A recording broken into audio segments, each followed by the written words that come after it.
A lot of people may not understand what a constitutional convention is or what it might involve and how it might affect you. And it might affect you big, big time. And so we're going to talk about that this morning here on KWEL AM1070 and FM107.1. Barbara Harless joins us now. And Barbara, good morning. Barbara, you know all about this Constitution and the potential for problems with a constitutional convention. But good morning. Good morning, Craig. Thank you so much for having me on. Yes, you have begun studying the U.S. Constitution a few years back just to find out, hey, what gives Congress the authority to do this, to do that, to do whatever? That is correct. And you have found a lot of things. So anyway, we appreciate you coming on. Constitution Day was last week, but what about this Constitutional Convention? We hear a little bit more about it all the time. What are your thoughts? Well, I think that you're going to have a hard time walking down the sidewalk of any street in our country and finding someone who is not dissatisfied with what our federal government does, specifically the Congress, because they have the power over the other two branches.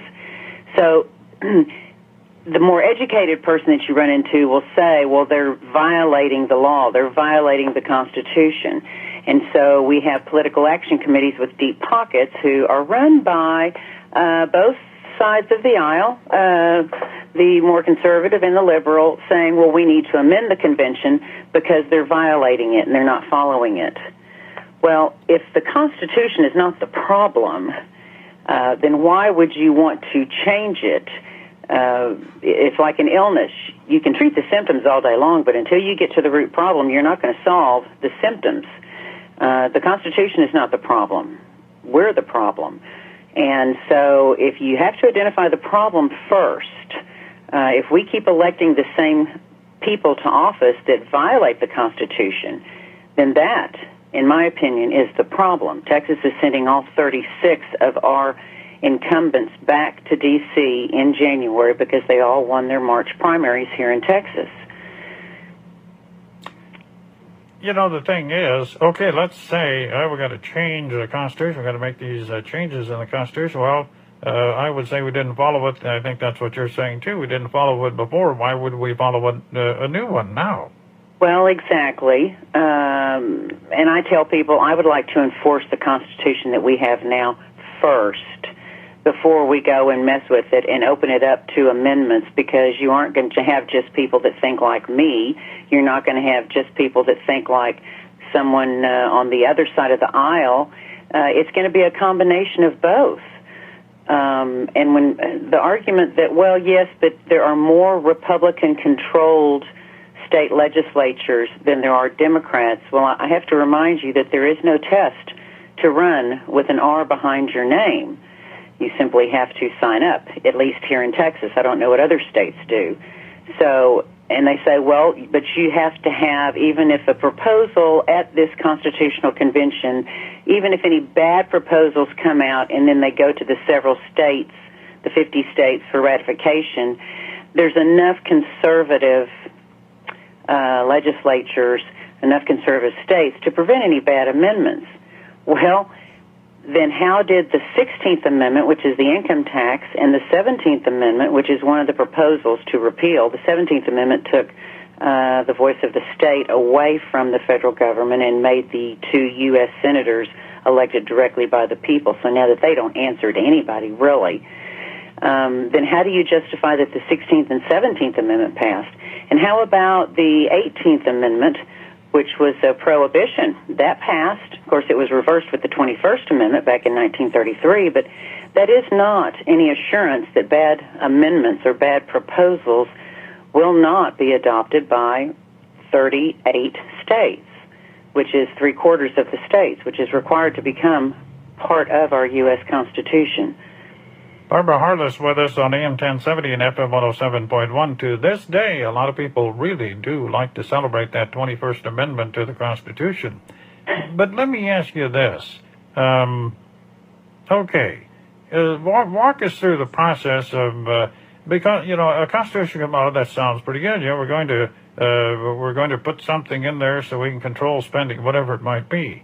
But then, while we're here, maybe we should do something about guns and free speech, conservative talk radio. We need to do something about that, too. I mean, it's unlimited. The potential, it seems to me, what could happen. It absolutely is. And the last constitutional convention we had was how we've received our Constitution that we have right now that we keep amending. And they broke the rules and violated the rules. They met in secret. They changed the ratification procedure because we had the Articles of Confederation. After we declared our independence from England in 1776, 11 years later, they got together and formed the U.S. Constitution we have now. In the meantime, they had what we called the Articles of Confederation. That was our governing document. And it said, in order to amend the Articles, all 13 colonies, 100% of the colonies, had to vote to ratify for it to become part of the Articles of Confederation. Well, they were supposed to go into convention to address paying the debt because we had a huge war debt. And they came up with this new U.S. Constitution. They changed the ratification proposals. As a matter of fact, Mark Levin, the famous personality, in his book, one of his proposals is to further water down our amendment process from 3/4 of the states to 2/3. And in fact, he even suggests that if we have a constitutional convention to propose amendments, that they even skip sending those amendments to the states for ratification. Just go ahead and ratify them there because the state is being represented by the delegates at that constitutional convention. So you have to read a lot of this stuff that people are putting out there. I read bills. I read legislation. I'm a nerd. The Balanced Budget Amendment, Texas already passed that proposal for a constitutional convention back in 1977. And you know what it says? It says we call for a balanced budget amendment, but only in the absence of a national emergency. Well, when was the last time that we were not under a declared national emergency? It was 2 years later. So, and it doesn't even address taxes. All it says is that revenue cannot exceed that expenditures cannot exceed revenue. It doesn't say that they can't raise taxes. So it's all smoke and mirrors unless you actually go and read the bills. And I do, and I understand this. And this is a lot of politicking, in my opinion, for the politicians to do their stump speeches. They sound great. Well, we're going to do this and we're going to do that when we get elected with your help. And by the way, give me some money and donate to my campaign. And then no one watches what they do when they go into office. And I do. Okay, and now Mark Levin and some other high-profile people out there are certainly supporting a constitutional convention. And, people that listen to Mark Levin, he makes it sound pretty good, like, man, we got to get on board and do this. Wrong thing to think. Well, he's a very good speaker. He's, obviously, because he's got a radio station that's probably completely nationally syndicated. Right. And now we have our own governor, Greg Abbott, who happens to be an attorney, that he's now on board with this too. And I really fear that all of the majority of Republicans in the House and the majority of Republicans in the Senate here in Texas, down in Austin, are going to obey the King of Texas, our governor, because he is now proposing 9 amendments to the Constitution, what he calls his Texas plan.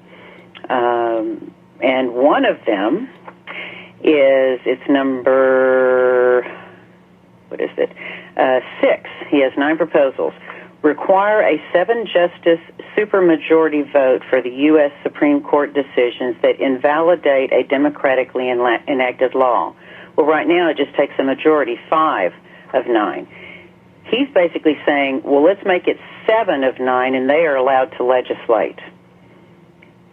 The Supreme Court does not have legislative authority. The only entity up in D.C. is the Congress. And how close are we to having this happen? Where would it happen? Who would go represent, all that kind of stuff? Well, I could talk for about 30 minutes on that. The federal government, they've had bills originate in both chambers over the past 20 to 30 years. They want to propose how Texas could choose her delegates. Just last year, Phil King, who is the chair of the committee down in Austin that saw all of the con bills and the 10th Amendment bills, Phil King himself authored a bill that passed out of the House that got killed in the Senate on how Texas would choose her delegates. And he starts out and he says, if no direction is given, then this is how Texas will do it. Well, if no direction is given by whom? Well, he means the Congress. So right then and there, we're bowing to the D.C. Where is our sovereign spine? Where is our state sovereign spine? The states created the federal government. They didn't create us. They can't operate without us, and that's what we fail to see. If we quit bending over and doing what they tell us to do, and we just say, no, it's not going to happen here, such as same-sex marriage, such as, the bathroom ordinances, the decree that Obama made. If we just say, no, I'm sorry, we didn't give you those powers, we're not going to acknowledge it. If California or another state wants to do it, fine. Texas isn't going to do it because that violates our state constitution and it violates our state statutes. That's what we need the governor to do, is to stand up for the people and to stand up for the state legislature and our laws here in Texas. A constitutional convention could lead to who knows what. When would they declare this thing to be over? I would think it would be a pretty lengthy process, but how long would it take? Well, even some of the Article 5 convention proponents that I have read about, they predict 7 to 10, 12 years. You have to consider that there would probably be a huge majority of lawyers that will attend this. Now, I ask you, that little U.S. Constitution that fits in my shirt pocket that's only 34 pages long, how many briefcases will I be required to carry it in after a convention of lawyers gets through with it and they deliberate for who knows how long they'll deliberate? So who would chair? Who would be? Somebody's got to be the chairman or something. Who would that be? Would it be? Well, you tell me. If it follows normal governmental body procedures, the delegates to the convention would elect the president of the body. Before they're allowed to elect the president of their body, it would probably be the vice president of the U.S., the Speaker of the Senate, that would reside. At least that's one of the U.S. bills that I read. That's what they wanted to do. We don't know. See, the answer to most of our questions are we simply don't know. We just have to speculate. So they're going to make up rules as they go. Well, every legislative body, from the city council up to D.C., regularly, according to Robert's Rules of Orders, which they all generally adhere to, they vote to suspend rules all the time. My state legislature here in Texas, they vote to suspend the rules every day they're in session. Congress does the same thing. So that's not out of the question. And the bigger elephant in the room, Craig, is Texas has 10 outstanding calls right now that are effective for a con-con. The first one originated in 1899. The last one was in 1977. And they run the gambit. But the grandfather of them all is the first one in 1899. All it says is it calls for a constitutional convention to propose amendments, plural. It doesn't list a subject, so it's not limited in nature whatsoever. So any delegate that Texas sends to a con-con, I don't care what kind of instructions our governor or state legislature gets to them and says you can only address a balanced budget or you can only address repealing the 16th Amendment or whatever those instructions are, they can gather as a body, vote to suspend the rules, and any delegate from Texas has full authority from our state legislature and from our state to trash the Constitution and completely write a new manifesto, which is exactly what the founders did in 1787 when they were supposed to amend the Articles of Confederation. So we don't know. It depends upon the personalities there. And again, we don't follow the Constitution now, so why would anybody think we'd follow a new one? That's precisely right. So when people say, well, Barbara, you just want to sit by and do nothing. We want to do something. Well, drilling holes in the bottom of the Titanic is doing something, but it's not going to render something better. I propose that we enact the 10th Amendment. We ask our governor to interpose and step in between us and the federal government when they violate our contract, and that is the U.S. Constitution. Now, Barbara, the Constitution is violated all the time. Every day we hear something new coming down the pike of violation of the Constitution. What is the recourse of of citizens when those elected officials who swear an oath, and I sometimes think when they swear their oath to the Constitution, they have no idea what they're doing. They're just ostensibly doing it, or they're obligatorily doing it. But what recourse do we have? Well, you're absolutely right. I don't think that they do know what's in the Constitution. There is an alternative, and it is interposition. And our state legislature can basically override the fact that our governor won't step in the way. Our legislature could, by legislation, form a joint legislative committee. There was a bill in the House last year that originated, Dan Flynn authored it, and it made a joint legislative committee on what they called constitutional powers and enforcement. It would have been a 14-member committee, 7 appointed by the Speaker of the House, 7 appointed by the Lieutenant Governor. They would meet at the call of either committee chair, and the committee would meet and discuss any federal acts, whether it be the legislature or bureaucracy, any federal act, review it, vote, simple majority vote, among the committee members on whether it was constitutionally allowed or whether it was extra-constitutional. In other words, they weren't granted that power. Write up suggested acts that the governor and our attorney general could take and submit that to them. And it also allowed for the attorney general to represent the local governments in interposing against any federal acts. There are all kinds of things that we can do with the 10th Amendment. You know, it's really interesting because the liberals are very good at using the 10th Amendment. Look at Colorado with the marijuana laws. And I think, Oregon? There's several other states. The Real ID Act, where it was basically a national driver's license, Texas pushed back against that and said, no, we're not going to do that. And actually, we now have it because it came through the back door. They just don't call it the Real ID Act. But there's all kinds of examples where the states have said to the feds, I'm sorry, we're not doing that. You can't make us. It's an unfunded mandate. We're not doing it.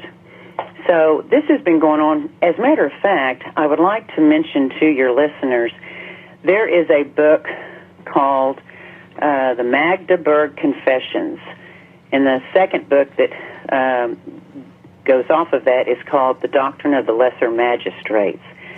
Those two books go through biblical history, Old Testament all the way up through New Testament, and basically it operates on the premise that when a lesser magistrate recognizes that a higher magistrate is instituting or enforcing an unjust law, the lesser magistrate, through God's plan, is required to step in for the people that he represents and say, no, I'm protecting my people.